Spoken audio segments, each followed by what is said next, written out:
Lydie Crowdagger, une autobiographie transsexuelle avec des vampires. Mon garçon, tu vas venir nous voir pour Noël. Maman, protestai-je, maintenant je m'appelle Cassandra, et je ne suis plus un garçon. Elle resta silencieuse quelques instants avant de lâcher un soupir audible au téléphone. Tu sais que ce n'est pas facile, répliqua-t-elle. J'accepte ce que tu es, mais je t'ai connu sous ce prénom depuis ta naissance. La discussion dura un certain temps sur ce mode-là, à base de j'admets que tu es transsexuel, mais je ne vais pas faire beaucoup d'efforts pour autant.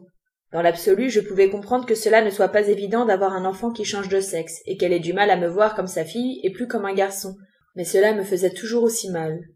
Je suis en effet une femme transsexuelle, c'est-à-dire que j'ai été un garçon durant une partie de ma vie, même si ça me paraît si lointain à présent.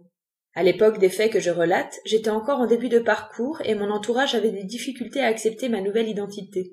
C'était au mois de novembre 2008. J'entamais alors ma 21e année. J'étais étudiante en maîtrise de mathématiques et je venais de m'installer sur l'île.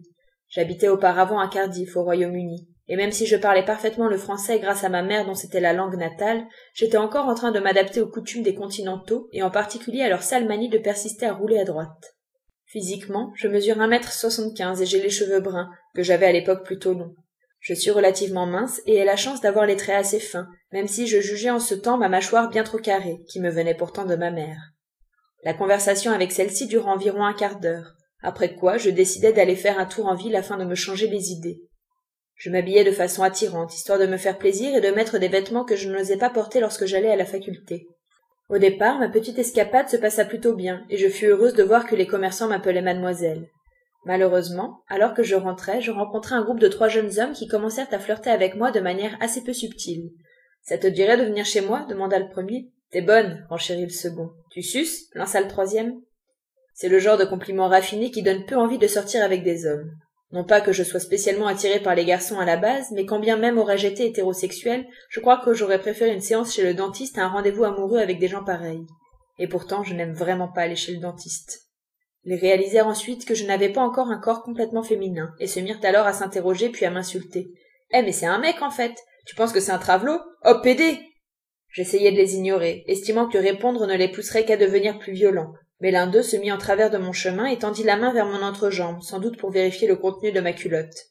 Je tentai de me défendre et parvins à l'empêcher de me toucher, mais il me frappa, bientôt secondé par ses 2 acolytes. Je fus notamment touché au visage et commençai à saigner du nez. Heureusement, une voiture passa dans la rue à ce moment précis et, bien qu'elle ne s'arrêtât pas et n'en eût sans doute aucunement l'intention, elle parvint à distraire mes agresseurs et je pus m'enfuir en courant. Par chance, car je suis loin d'être sûre que j'aurais pu les distancer, ils ne me poursuivirent pas. Après cette altercation, je rentrai chez moi les larmes aux yeux et le visage ensanglanté. Je trouvais horrible d'être aussi impuissante et de me voir toujours renvoyée à mon sexe de naissance que je commençais véritablement à détester. Je réussis néanmoins à me consoler un peu en m'empiffrant de chocolat et en pensant à la rencontre que je devais faire le lendemain. J'avais en effet rencontré une jeune femme, Valérie, sur Internet qui m'avait promis de me procurer des hormones. Ça m'enlèverait au moins ce poids-là. Je n'arrivais plus à en obtenir depuis que j'avais emménagé sur l'île.